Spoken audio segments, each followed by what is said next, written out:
Today is Wednesday, June 11th, 2025. I am the interviewer Amy Moritz with Kay Gould at her home in Asheville, New York. Kay went to Panama Central School and graduated from Brockport State in 1967 with a degree in health and physical education. She coached girls basketball at Southwestern Central, winning 4 straight Section 6 titles from 1975 to 79. In her 6 years at Southwestern, her teams went 94-10, including a 41-game winning streak. Kay was also involved with the Empire State Games, coaching the high school division team twice and the collegiate team once. She went on to coach basketball and softball at Allegheny College in Meadville, Pennsylvania, where her teams made NCAA championships 3 times in basketball and 4 times in softball. She later served as athletic director for Jamestown Public Schools. Kay is a member of the Brockport Hall of Fame, the Allegheny College Athletics Hall of Fame, and the Chautauqua Sports Hall of Fame. And I'm very excited to talk with you today, Kay. Thank you. So first, we were talking a little bit before we started recording, but tell me about a time that you first remember falling in love with sports. Well, I think I always have loved sports because I was fortunate enough to be fairly athletic as a child. And I had a father who I always idolized. He was a great track and field runner and was United States' first choice for the Olympics in steeplechase and track in 1940, but the war broke out and they canceled them. But he went to Falconer School, which is in our county, and back in 1936, he ran the mile on a cinder track in 4:17. He was an All-American in cross country, 4th fastest 2-miler in the United States, ran with Jesse Owens, all those guys in the track meets. So he was always my idol. I grew up on a farm, which he always was very encouraging for me, and I loved being outdoors. And so he always challenged me to do lots of things. And so I would have to say that he was my inspiration, and it's always been a thing that I love to do. I mean, we had a basketball hoop in our barn. We could hardly wait to get the hay out of the way so that we could play, and several of us in the neighborhood would get together and do that, since there were no other alternatives for us as in the girls' sports arena. And that was my next question. There weren't a lot of opportunities. Were there any opportunities for you as a girl to play organized sports when you were growing up? No, there were absolutely no organized sports. The only opportunities we had were yearly play day, where we would wear our gym uniforms and go with other schools and do some track or basketball or whatever sports that they decided they wanted us to do. But there were no other alternatives for us provided through the school systems. And so, but were there rec leagues that you played in? Yes, we did have a recreation league in Jamestown that offered basketball and softball. And so in 7th grade, I started participating in the basketball, which at that time was a 6-person basketball where you either played defense or offense but could not cross the center line. And so I was a youngster I was playing with women as old as 40. And so our family, to provide me that opportunity, we would all since I grew up on a farm, milk cows and get there in time to play. And then I also had an opportunity starting as a 7th grader to play softball in that city rec league. And again, it was with adults. Were there other younger girls playing too, or were you mostly with adult women? I was basically with high school and adult women. What was that experience like to at least be able to play on a team? I just wanted to play. It didn't matter to me who I could play with. I just wanted to play. And so you had no real opportunities in high school. There were no, aside from play days, right? There were no organized teams. So because I was on a farm, I started showing horses as a 12-year-old. And so my parents would haul me to local horse shows around through Erie and Pennsylvania and some in Western New York, so I could have an opportunity for competition. Okay. You go to Brockport for college. Tell me about that decision to go there and to pursue phys ed as a career. Well, when I graduated from high school, women's opportunities basically were you can be a teacher, or you can be a nurse, and so I knew that I wanted to play, and so I knew that I wanted to be in physical education, and to me it was. Especially initially, it was because it gave me an opportunity to learn all the sports and to participate in them and in our classes, because it was the setup, the curriculum for physical education was much more intense as far as covering every sport that was available. So they taught us all of those that we had to participate in. So yeah, that was my choice, and so I applied at Brockport and got accepted there. Now, did you play sports at Brockport? That's interesting. As a freshman, I wanted to play basketball, so that started out right in the fall when we got there, and I was fairly academic, and so I went to practice, did quite well, I thought, and then I had a big test, and so I missed the practice and immediately got cut.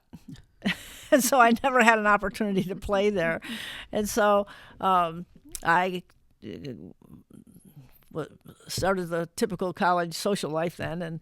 But then when I was a junior, I went student teaching. And I had a phenomenal situation and a mentor, and just fell in love with that. And she helped.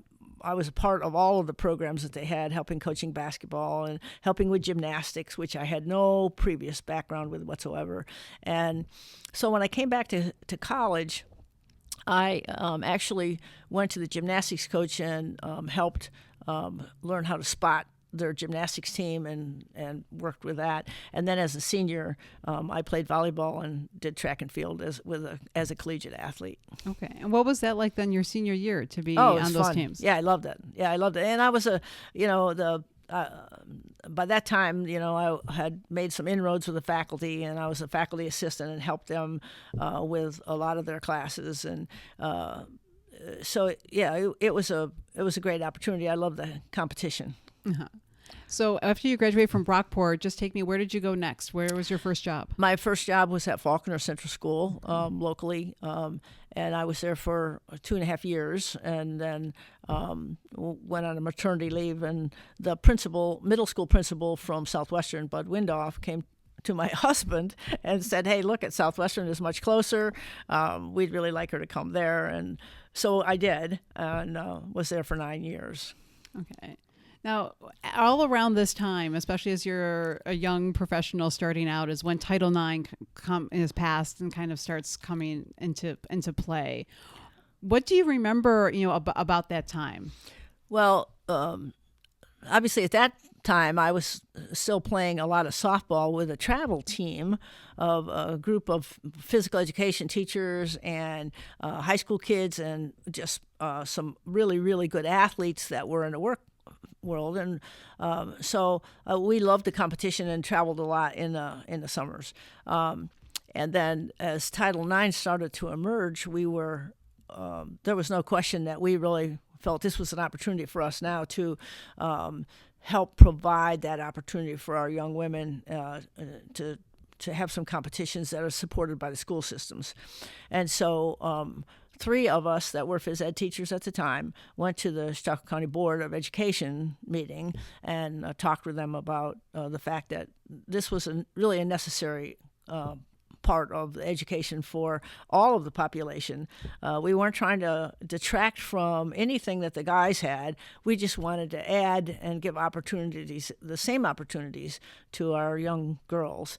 And so that was the initial beginning of Chautauqua County having athletics for girls.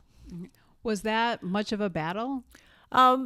Not really, because at the time there was a lot of support for the Title IX, and they just needed that little nudge to say, look, we're ready, we're prepared to help, we want this for our kids, because we know there's just so many opportunities developmentally for young women. I do want to get back to talking with you about travel softball, but we'll do that later, because I want to talk a little bit about those teams at Southwestern and those first teams. So what was it like to come back and to coach and those teams and kind of start that program from scratch? It was awesome. I had some great young ladies who were willing to work very hard because I was a very hard worker, and asked a lot of them.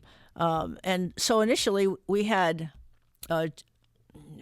just myself doing JV and varsity. So I kept like 18 kids and 9 for JV and 9 for varsity, and worked them all at the same time and tried to develop that. And then started a camp in the summer, a day camp for girls in our entire area that wanted to come.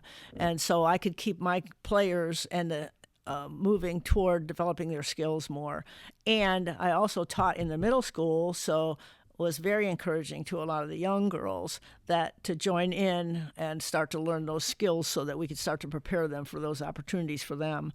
And at that time, the first year, we didn't have all the schools in the county participating, but it didn't matter what size school you were all in the same league. So like we would play against Jamestown, they would all be equal, one league to begin with. And that rapidly changed, and the other schools in the county jumped on board and provided the same opportunities. So, yeah, that was one of my questions, was when you started, how many other schools were you able to compete against that were also fielding girls' teams? I'm not exactly for sure, but I think that the first year there was probably only like 7 or 8, mm-hmm. and then immediately it took off. And, of course, I think the first year we only had 12 games maybe, and then it went up to 15 and 19 and 20 and 21, quickly jumped on this the number of games that we played. Mm-hmm. And so it became much more equitable for equal opportunities for the girls. Mm-hmm. So the 41-game win streak and the sectional titles, what was it about? What do you think you were able to build here and to be able to have that success? Well, like I said, we had some pretty good athletes at the time, and we worked in the summer, and we really tried to build a culture that maintained that. Most of the girls that we had on our teams were also very good students, so they were well respected by the teachers, and they got a lot of support from them.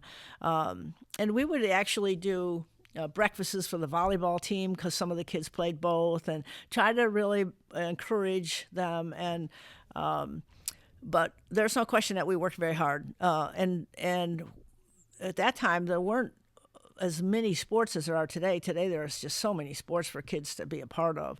And so they really could focus on the sports that they were playing. Mm-hmm. And it also sounds like you created your own little feeder system, right? Yes. By talking with them in middle school, yes. and creating that because a lot of programs didn't have JV right. to start with. They only had the one varsity team, so they didn't necessarily have depth of development opportunities. And teaching phys ed in the middle school, there wasn't any question that probably the basketball unit maybe had been a week or two longer than some of the others, and we really focused on that a lot. And then we did a lot of stuff after school with the kids, and then in the summer with camps and some continual programs. And so, it worked out very well for me because that was the right place to be. To figure out which kids you really wanted to continue, which kids wanted to continue and wanted to be an athlete. And so you encouraged all of those to participate. Now you got your programs, you got, girls sports started. Were there any more challenges with administration as far as resources that to get, or how did that kind of unfold for you? Well, I think that the administration knew that I was fairly supportive of the girls' sports because before we got that started, I also started a gymnastics program at the school in which we created a team that would go to other schools and do performances. And I actually worked with Peggy Lindahl from Faulkner at that time, early on, that won the talent at the Miss New York State pageant, where we actually on even parallel bars. So people knew that I was pretty competitive about what we were doing, and but there were definitely some bumps in the road. Some people were concerned that we were taking resources away from the boys, and now they had to share the gym time, and there needed to be money for uniforms and buses, and so there were some bumps in the road, but we just kept surging forward and tried to stay very positive with people and make them understand that we weren't trying to take anything from the boys, but 50% of the population needed the same opportunities. Right. Yes. They need the same chances that the guys That's were right. having, right? Yes. Yes. I want to ask you about the Empire State Games. Okay. Tell me how you first started to get involved with Empire State Games. Well, when it first originated, I did apply as an assistant coach. Thought it would be a good experience for me. And I had a couple of players that I wanted to have try out to see if they could make the team because they were pretty good. And the committee called me and asked me if I would instead be the head coach. And so I said I would, not knowing what to expect with that. And then they appointed Al Best as the assistant coach. And so we had tryouts at different locations, and were able to select a team that we wanted to move forward with. And we were very happy with the quality of the players that came out. And it was held in Syracuse with all the other sports. It was a week-long competition with every sport you can think of for New York State. And so it was pretty exciting to be a part of all of that. And you coached some pretty amazing players, too, on those teams. Yes, I had some great players. Yvette Angel, obviously, is one of those that really made a name for herself. She went on to Ohio State and was a starter there, and then went on to play abroad in Spain. And I had Tara Vanderveer's sister, Heidi, on the team, who was also a very nice player. And we had Susu Cup from Fredonia, who was a great player. We really had several that were outstanding. And so it was really fun to have that challenge of gathering those kinds of athletes together. And young women who this was their first opportunity to really kind of be in that kind of exposure. And so that was really exciting. And I think at the time we didn't realize the value of what that experience was because, which we now certainly do because Tara Vanderveer's sister playing brought Tara to spend most of the week with us also. At that time, she was a graduate assistant at Ohio State and then recruited Yvette for Ohio State. So that was a real privilege for us. Yes. Before I get to a recruiting question, so you had, Yvette Angel's a city girl from Buffalo, and then you've got your girls, your country girls from down here. So Western New York is pretty, broad, and the region's pretty broad. So what was the experience like for you as a coach to bring these women, or these girls with all this different life experience together to play? Well, there isn't any question they were from diverse backgrounds for sure. And so one of the things that I did to try to unite us a little bit was I invited Yvette Angel, who had never been to a farm, and I lived on a farm, and we were putting hay in at the time, baling hay and putting it in the barn. And she came down and stayed overnight with us and actually participated in it, got little hay seeds in her corn rolls, and just loved the experience. And, those things are really important in us making that connection and in understanding where everyone is from and their backgrounds. How important do you think that, and this is an in hindsight question because you probably didn't realize it at the time, or maybe you did, but were the Empire State Games for girls' sports and for girls to be able to maybe develop, have a goal to shoot for, or even just to get exposure? I think all of those things. They were all very motivated players. They all were the best in their school or the best in their area, and it was a first initial thing, and they were just proud to be a part of all of that in developing that kind of program. Plus the fact that they were winners, and we went on to be very successful there. In my 3 years there, we won gold, silver, and bronze medal, and and they got that exposure too. But they were driven kids who really wanted to be successful. And so it's really fun to coach kids who not only are talented, but have that kind of work ethic. Right. Yeah, they have that drive to want to get better. Yep. You mentioned, and Yvette talked about her recruiting story, with Tara coming to watch Heidi, and that's how she ends up, at Ohio State. Did that become, and I know you were involved for a few years, something that became more obvious that people would go to watch the best of the best in New York State there? Oh, absolutely. And it was held at Syracuse University. And so, just in that area alone, there's a lot of colleges, and a lot of colleges within driving distance that would come to see the kids. Because it wasn't, we were the Western New York team, but they were the best of the best from Section 5 and from Long Island, so it was the collection of the best kids that they could come in one site and see them all. And so whether they were looking for a post player or a guard player or a forward or shooter or a defensive player or whatever, they could see the most of the best kids in New York State right there at one site. At that time, so you've got the best of the best in the Western New York on your team, and then you're going to play the best of the best around. Hard workers, driven, as you had said, of the athletes. At that time, was there any? A lot of them would have been like the best player in their league, right? So they were far and above. So was there any, I don't want to say humbling, but any kind of eye-opening that the other talent that was out there for those girls? Did you see any of that, or maybe not at that time? I think as you move up at any level, it's a whole new level of play. And it's a whole new experience for kids. And when you have been the best and haven't really been challenged by anybody, I think that that's a real growing experience for someone. So as a coach, you really have to handle that carefully and and you have to be upfront with the kids.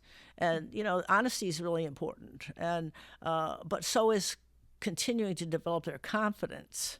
And so, we tried to make everybody understand that it was an opportunity for them to continue to develop their skills, that they wouldn't always be the starter, but they were all needed as a part of the team. And I think that's a difficult balance sometimes. But yes, there's no question that, it's like when a kid goes from JV to varsity in high school, and then if a kid goes to the college level, no matter what level it is, it's going to be very much more intense and much more defined by the little things that really matter in a big game, and another coach's philosophy. So there was some adjustment on their part also. Now, as you mentioned, when you grew up playing 6-on-6 basketball at the rec league, right? Yeah. You didn't play much at, No. at Brock. So when you take over coaching, and you're coaching, it's 5-on-5 now, right? It's at that point. How did you learn? What did you learn? How did you learn, and how did you develop how you were going to teach and coach those girls? Well, I was really a sponge about basketball, and I grew up in a high school where we had an infamous coach. I mean, Jim McElrath was the boys' coach there, and they went to the sectionals almost every year, and he was my 8th grade English teacher. And so I always loved to go to the games and listen to what he was telling his players. And so that even encouraged me even more. I mean, he's just a great man, and he was a great coach. And so I just studied the game more. And then once we started doing anything in a girls' arena for the scholastic area, I mean, I went to every clinic I could. I mean, it was always listening to men at that time. So I mean, I went to Bobby Knight clinics. Which was interesting because at that time even though I thought he was a great coach, and I would go to clinics where there might be 400 people there, and maybe 5 women. You didn't want to sit in the front because you knew he'd embarrass you, and you didn't want to sit in the back because you knew he'd embarrass you. So you tried to blend in and just learn as much as you could. But there was no question that he was so good at it that you wanted to learn from him. But I also worked with the boys coach. When I was at Southwestern, I worked with the boys varsity coach in the middle school. He was a middle school coach, phys ed teacher also. So we spent hours going over things, and I would come in with a question about, okay, how do you do this and how do you do that? And he was he, like Tara Vanderveer, worked in the summer at Chautauqua Institution at the Boys and Girls Club with Mel Llewellyn from Bemis, who was he's kind of set the standard for our area coaching for a long time. And so he would work with him all summer, and they'd talk basketball. And then when we'd start the school year, Rick Brown and I would sit during our lunch and go through plays and different things all the time. And so, I would, like I said, I was pretty much a sponge. I tried to learn from everybody that I could, and it was just a driving force within me. Uh-huh. And I love it's fantastic when people have those stories about the others who helped them share their knowledge. Yes, too, absolutely. Right? Yeah. And so that's something I've always tried to do too. If anybody ever asked me anything, I would always try to be available to help them. I think that's really important that coaches help coaches. Mm-hmm. One more question at Empire State Games with the team makeup. And so you have people from obviously from different areas. Did they have different styles of basketball? Girls that grew up maybe playing more city playgrounds, that's where they grew up playing, versus playing out maybe, out here in Chautauqua County rec leagues or different type. Was there different styles that you noticed, or was it somewhat? But I was a coach that always loved fast break and press, and so the city kids, they were used to getting up and down the court. And that's exactly what I wanted to do, too. And so it really meshed pretty easily. Not only did the kids realize that more kids get to play when you're playing really hard and you're pressing and running, but it's a fun game. And I think that makes a big difference. It's got to be a fun game to work that hard at it. It's not learning basketball is a process. It's not. It doesn't happen overnight. You have to work at that game. Mm-hmm. Tell me then how you went to Allegheny College. Well, that was an interesting scenario. I had applied at Brown University and was and at the time I was under the impression my family would move with me if I got the job, and I interviewed there, and it was pretty obvious that they were offering me the job. They wanted my husband to come up the next week and fly up, and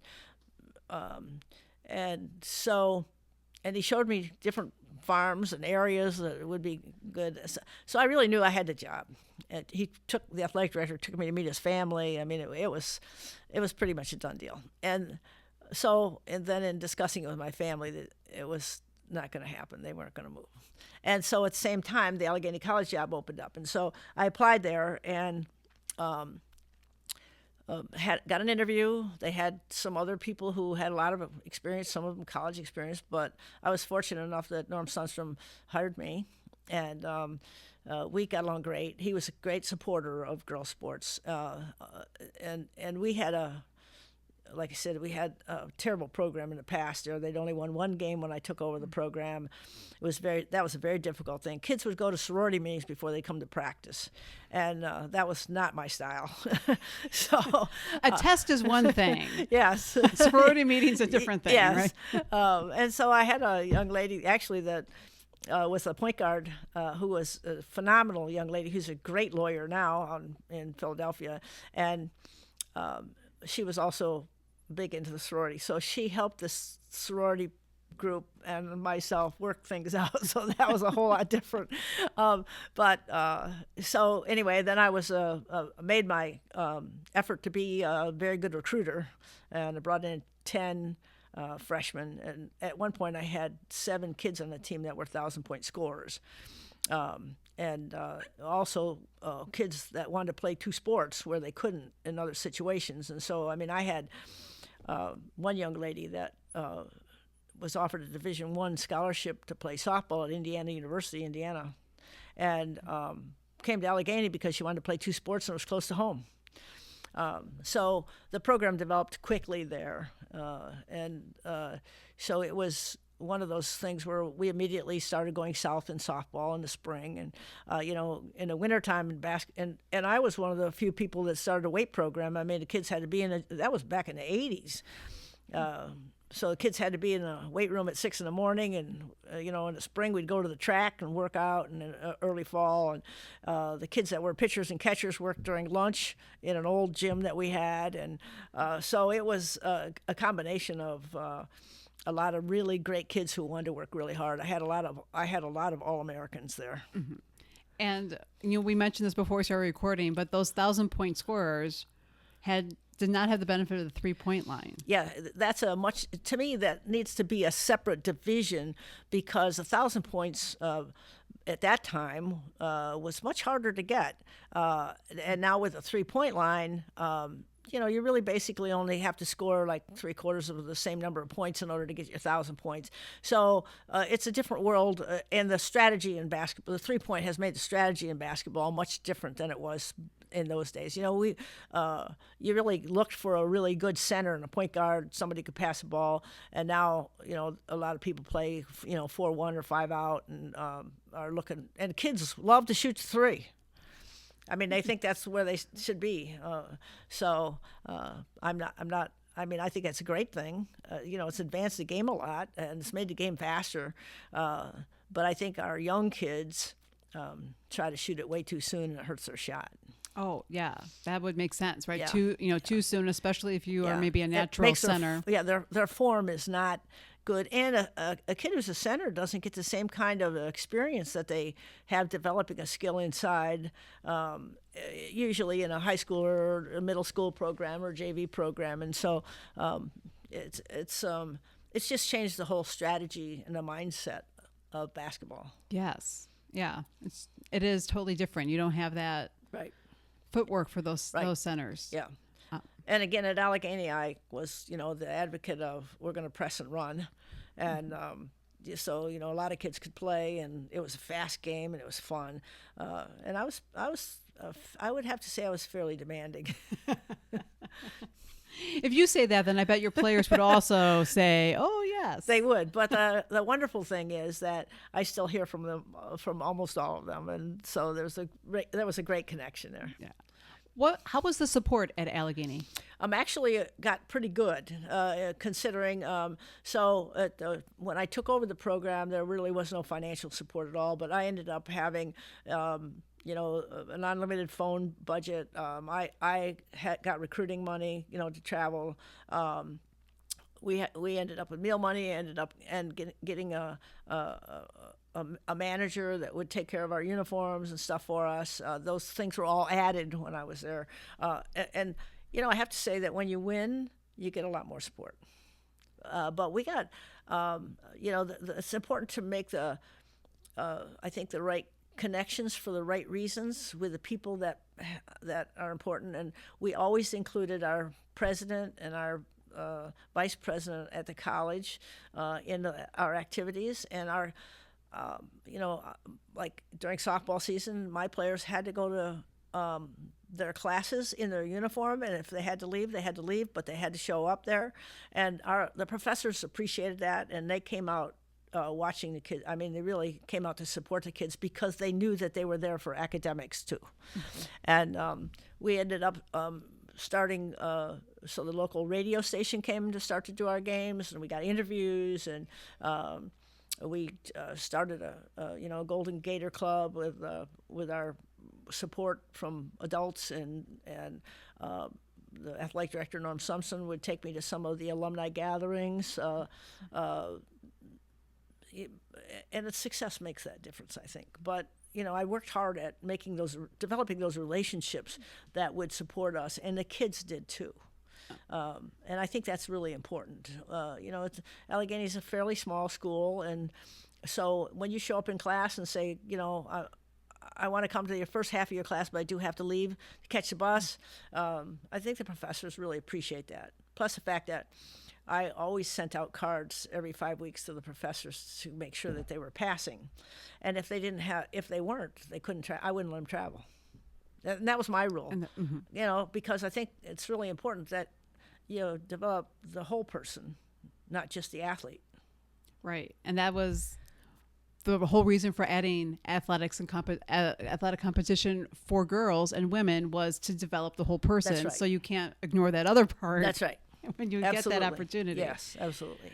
When you said a phone budget, that's one of those things that people wouldn't realize today. They'd be like, "What do you mean a phone budget? Everything's unlimited comp," but it wasn't. There were a lot of long distance calls, a lot of long distance, and we had we had an unlimited mailing budget, so we mailed out something every week during the season and I had a few recruiting programs that we were able to purchase with kids' names, so and it's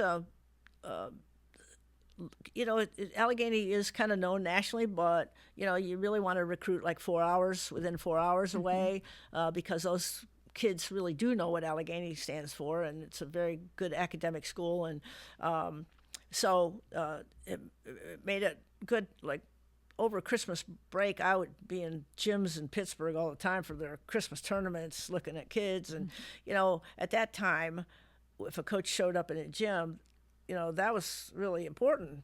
Kids really noticed that, and so I did whatever I had to let them know that we were serious about building a program. Mm-hmm.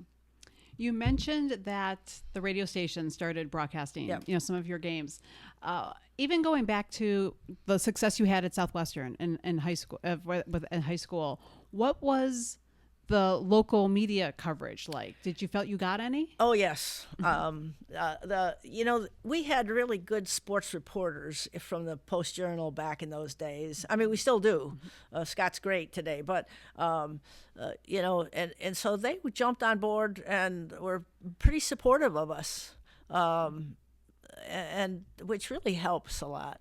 And I had great parents that supported us, and when you get that, that's really important. Yes. You have to have that to have kids spend that kind of time, because it's new. This is a whole new venture, and now the kids are staying after school and they got to come pick them up or whatever, and we're going to away games in the middle of the winter, and now the parents are going to have to drive. This is all new. And so it was really a wonderful thing to have that. But they were great kids, and like I said, winning helps. Winning cures a lot, right? Yes, or encourages a lot. Yeah, it does. But you forget, especially at the high school level, how important that parental buy-in was as you were starting those girls' programs. And they had to know that there was, the overall picture was for the kids' benefit. And if somebody was hurt, you weren't going to play them. And if somebody, there were things that sometimes you really had to consider that were really important. And so you had to look at the big picture and not just. You can't be a coach that just wants to win and work hard. You have to see the other parts of that help build the culture of the program. How would you describe the culture that you work to create? Well, there's no question that it was a blue collar, we're going to work really hard. But there was a lot of inclusion, a lot of inclusion from the administration, from the men's coaches, from the parents' perspective, from, and just, doing a lot of things like the volleyball breakfasts for the kids, and just to support each other, I think is really important. Sounds like relationship is the key for you in all of this. Yes, there's no question about that. Mm-hmm. You end up as athletic director at Jamestown. So tell me about that transition and what that experience was like for you. Well, that was leaving Allegheny was a very hard thing for me because I was very successful, and you become somebody that's important. Whether that's what you want or not, you become somebody that's important. It makes you feel good. You know that you're important to the kids. You know that you're important to the college. You're doing what you love to do. And you're feeling really good about that. So that was a hard thing to do, but it was a 112-mile round trip every day, middle of the winter. Those back roads, it was tough. There were a lot of times when I had a cot in my office so that I could stay there if I got back from recruiting like at 2 a.m. or something, which I hated to do because I always wanted to be home when my children got up to get them on the bus. So sometimes I would get home like 2 or 3 a.m. and I'd get up and get them on the bus. But that was kind of hard, and I had very supportive parents who were with my kids and went to everything my kids ever did. And so when my daughter turned 13, and I'm like, oh my goodness, what happened? I missed this because I wasn't there as much as I really felt I should have been. I thought, boy, I really need to be around them more, be here for them. And so the position opened up in Jamestown. And I ran into Jim McElrath, and he said, you really need to apply for this position. I'd like to really have you be there. I know, you'll be one of the first women in Western New York to be the athletic director, and it's the largest school in the county, but, we'll support you, and I think you could do a great job. So I applied, thinking, you know what, that would be good. Now I have been in every position I've been in, I'm not certified for. When I went to Allegheny College, I became an associate professor there before I was supposed to. Before most people take 7 years. Well, and I had that my last 2 years there, and I'm like, and I didn't even ask for that promotion. And then in Jamestown, I did not have my SAS, which is a supervisory, and so now I had 55 teams or whatever it was, 76 coaches and 26 full-time phys ed teachers that I'm responsible for. So now I have to have that. So now I have to go back to school again, in addition to the fact that I think it's really important that you're at the events and really see what's going on, be a part of knowing who the kids are and supporting the coaches. And so, I was out a lot nights, but at least I was home every day, and when my kids had things, I could get to their things, and so it was a big challenge, and it was a whole different scenario for me, because I was always brought up in an atmosphere where if you work hard, the one who works hard enough is going to be successful. And I hadn't been in a unionized situation before. So in James, obviously, a school system is a union system. So that was a learning scenario with that. But I had a lot of help from the football coaches, Wally Hucknow and Joe DeMeo and those guys. They were very supportive, and we worked together very well. And I ended up hiring some pretty good coaches, and really, it was a real challenge. But I had a really good superintendent at the time too, and Todd Eagle, and that's when Strider Field is just a wonderful place there that we put in at that time, and it was really kind of brought about because we had one of the best football teams in the state, and it was an amazing team, and we played in the playoff game at our site, which was at that time at Jefferson, where Strider Field is now, and it was ankle deep mud. I'd walk out on the field, and I was in mud up to my ankles. And we lost the game 7-6. And there was a lot of community support for football. And we talked to several people about it. And the Striders, Ron Graham was with the Striders at that time, and really a big supporter of track, taking kids all over. And so we talked with the superintendent, and we combined efforts with the Striders and got a lot of support from the Gebbe Foundation, Carnahan Jackson Foundations, and were able to put in an 8-lane all-weather time track and a all-weather surface football field, which is the first in the area, at no cost to the district. So it was $1.2 million at the time, which now it's a lot more, I'm sure, but that was a big project. And so I got to fly to several sites and look at different surfaces and how we need to do that. And the Striders helped with that. And the foundations, made generous donations. And our superintendent wrote up, added some classrooms onto the building, which helped the state aid. And it worked out very well. But it was a long summer for me, because I was up there every day while they were doing construction and learning a lot. It was a big challenge, but and the first all-weather surface in this area. So that was a big challenge, and but one definitely worthwhile. There's no question about that. Being one of the first female athletic directors in the region, it sounds like you did have support. What was that like? Did you? Well, I had support from my school, but all the schools in Buffalo were absolutely against us being in their conference. The men, and it was all men, and it was a very difficult time to make that transition. first of all, they didn't want to travel to Jamestown. Jamestown was pretty good. They didn't want that. They didn't want anything to do with us, quite honestly. And so that took some difficult situations and finally breaking through to a few of the guys that were key guys that would started to support us, and learning the ropes there until we finally, even though they still didn't want to, they ended up getting to becoming welcoming. But it was a hurdle, a big hurdle. There's no question. Yeah. Not only because they didn't want Jamestown in, but I was a woman.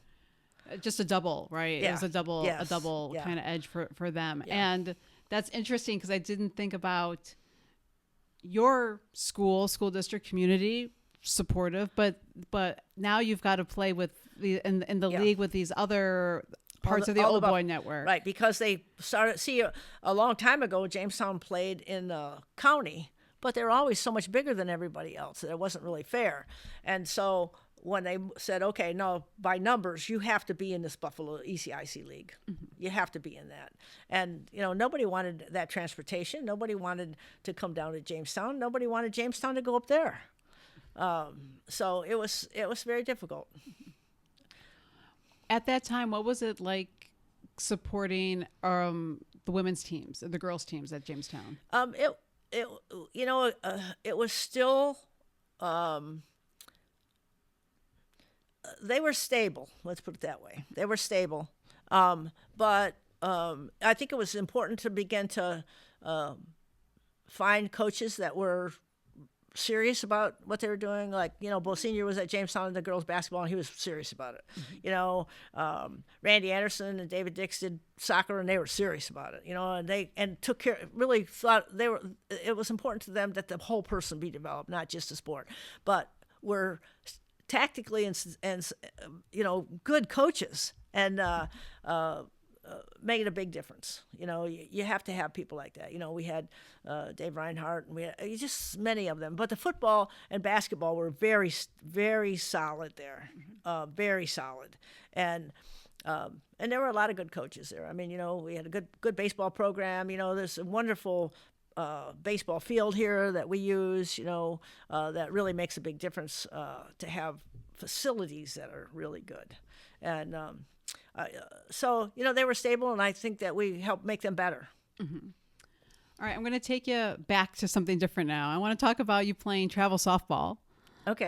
So tell me about that, because that was a time when, like, travel softball, softball was a really big deal in Western New York for women, not just girls coming up playing, but women playing softball. This wasn't like your Sunday bar league type of softball. No.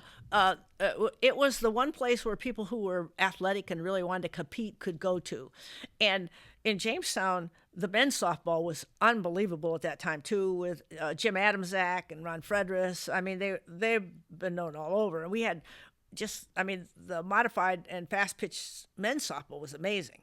And so it offered an opportunity for the women to be able to compete at something. And we had sponsors, and they would pay our entry fees into tournaments, and so we would go to Western Pennsylvania and New York around and be able to play it's a weekend tournament. So you'd go to tournaments, and there were several other teams, and so obviously the phys ed teachers were pretty athletic and competitive, and so most of them would play, but there were a lot of other really good athletes too.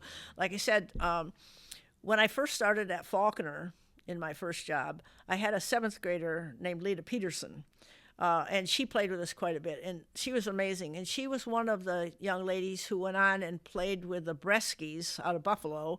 That was one of the first professional softball teams in Western New York. And so we had really good quality. And then those of us who were phys ed teachers would gather up those great players in high school and take them with us too. So and there were just a lot of really good players. Franny Carlson was a phys ed teacher in Jamestown, and she played on other teams that we competed against. But so there was really a nucleus of several good teams of women, and so the league was very strong, very strong. And a great way continue to be competitive, Yes. right? And Yes. scratch that competitive That's itch. right. Yes, because we didn't have it in high school. Right. Yes, that's exactly right. How long did you play? I played until my late 30s. Okay. Yeah. What was your position? I played all over. Were you? I started out at shortstop until Lita came along, and then I played third base, and I played second base, and I played left field, and once in a while I'd pitch. And but we had some great players, some really good players. So, but yes, it was very good. That was great. How have you seen sports for girls evolve? I mean, we talked some specifics about basketball, but just in general, like when you think about the evolution of where girls sports has come, what kind of comes to mind? Well, it's absolutely amazing. We look at all of the sports, and well, if you just look at the softball World Series this year, they had an incredible number of people that were at the attendance was unbelievable, and so now they've started a professional softball. When you look at basketball, I do think Caitlin Clark and those and players of her quality have changed that, and the attendance at the games has been unbelievable. 18,000 people at every college game, and now at every pro game that she's in, and little girls wearing her number, and I mean. I'll get that later. And and when you look at now, and I'm not sure I'm supportive of this, but kids are playing year-round sports. There's travel soccer all year. There's travel basketball all year. There's travel softball all year. There's swimming all year. And I'm not a fan of that, because I think kids need to play more than one sport, because I really believe that you overuse certain muscles and need to play another sport to counteract that. There's volleyball travel all year. And it also, in the small schools in Western New York, kids are needed.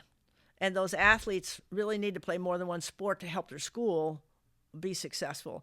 And if they're playing if they have a commitment to a travel team, that's they play their high school, maybe volleyball, and then they travel with it, then they don't play basketball or run track. And I don't think that's a healthy scenario for athletes. I think that it's fine if you have a strong sport that you're looking at, that you're emphasizing, but also another sport that you play for fun. And I know in one of our best basketball players in the area is Skylar from Randolph, and she only played basketball as a freshman. And this last year as a sophomore, she played volleyball too. And I talked with her at the end of the volleyball season, and she said, I've loved playing. There was no pressure. I got to play for fun. I got to be with teammates where I didn't have to be this person who handled the ball all the time. I could be a much better teammate, although she's a great teammate in basketball too, but she has a lot of pressure for her to carry the load. And I think that's really good for kids. But now, in today's world, you have to be fairly skilled to be even a varsity player in high school, if you're going to be on a good team, so you have to work at the game more than just during the season if you're going to be successful. But I still think you can play another sport. But to me, it's when you look at, in today's world, the weight training and the quickness and footwork training that's out there today with the plyometrics, and that's an incredible thing to me. I mean, those are additions that make them better athletes and really help hone their abilities. And I think that's important to have those opportunities.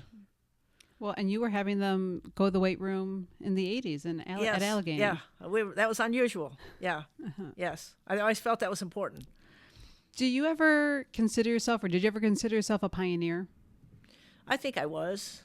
At the time, I didn't. When I look back at it, I have to say, I was one of those people who really helped bring sports along and encouraged people to be a part of it and coaches to be a part of it. So, yeah, and I think there were a lot of us who all started out, when it began, and said, okay, we're going to make this work. So, I think that there were a lot of great people who said, you know what, we're gonna make this work for girls. Uh-huh. And so can you describe your approach to that? Okay, we're going to make this work for girls, because there's different ways it can go, right? You can go and scream and make noise, and then you can also well, we're going to look for incremental, and then there's all different ways that you could go. What was your approach? I'm not sure I should answer that. You don't have to. I don't think that I was one of those that said, okay, well, this is going to be incremental. I'm like, okay, we're going to get this, and we're going to get it now. So come on. So yeah, I was much more demanding than that. But I think I was encouraging in my demanding. There's always a lot of black and white issues, but I think you have to look at each individual. You have to find out what makes each kid tick. But none of that is more important than the total team structure. That's really important. So you try to help every individual kid as much as you can, but they have to stay within somewhat of a team structure too. Goes back to that relationship. Yes. Yeah. Yep. Yeah. So last question, what does Title IX mean to you?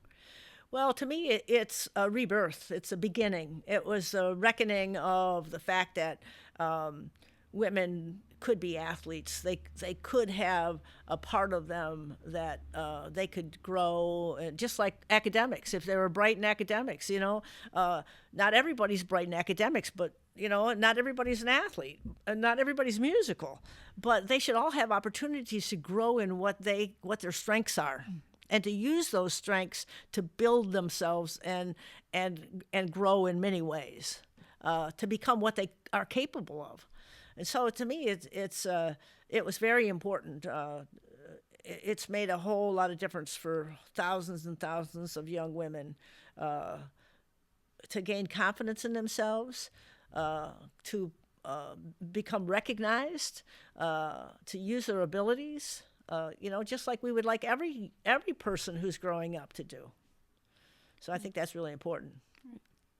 Okay, thank you so much. This has been incredible. I've loved talking with you. Thank you. Well, and I always love anybody who loves women's sports and girls' sports and wants to support them. To me, is a special person. So.